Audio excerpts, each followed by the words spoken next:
Programang ito ay rated SPG. Striktong patnubay at gabay ng magulang ang kailangan. Maaaring may masiselang tema, lengguwahe, karahasan, sexual, horror o droga na hindi angkop sa mga bata.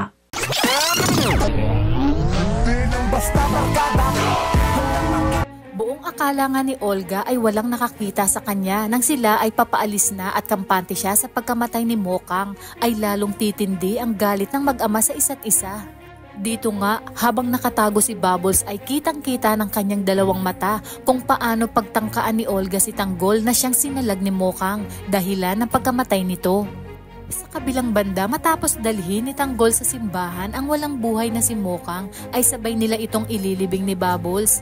Naghukay sila ng malalim na lupa sa likod ng abandonadong simbahan at dito nakita ni Tanggol ang mga sampagitang ibinigay niya dati kay Mokang na inalala niya pa kung saan sinabi pa ni Mokang na kapag kumanta umano si Tanggol ay sasagutin na niya ito.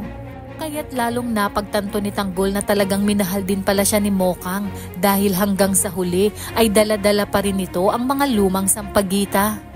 Di nga maiwasang humagulgol sa iyak ni Tanggol dahil sa mapait na sinapit ni Mokang matapos ito ay agad na sinabi ni Bubbles kung ano ang balak ni Tanggol. Sinabi ni Tanggol na sisiguraduhin niyang pagbabayarin niya ang may gawa nito kay Mokang. Kaya naman dito na sinabi ni Bubbles na kitang-kita niya kung sino ang nakabaril kay Mokang na dapat sana ay para kay Tanggol. At kung makikita niya umano ito ay matatandaan niya. Dagdag pa ni Bubbles na babae ang bumaril dito at may kasamang dalawang lalaki.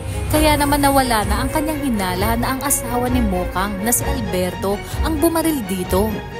Ngunit palaisipan nga kung ano ang gagawin ni Tanggol at Ramon sa oras na malaman nilang si Olga pala ang utak sa pagtatangka sa buhay ni Tanggol na siya ring dahilan ng pagkakasawi ni Mokang. Lalo kayang madidiin si Tanggol sa mga magulang ni Mokang sa oras na malaman nilang sinalag ni Mokang ang bala na dapat para kay Tanggol. Kaya naman kung bago ka pa lang sa aking channel ay mag-subscribe ka na at i-click mo na rin ang bell icon para updated ka sa pinakahuling kaganapan sa paborito mong teleserye, ang FPJ's Batang Quiapo. Hanggang sa muli, salamat!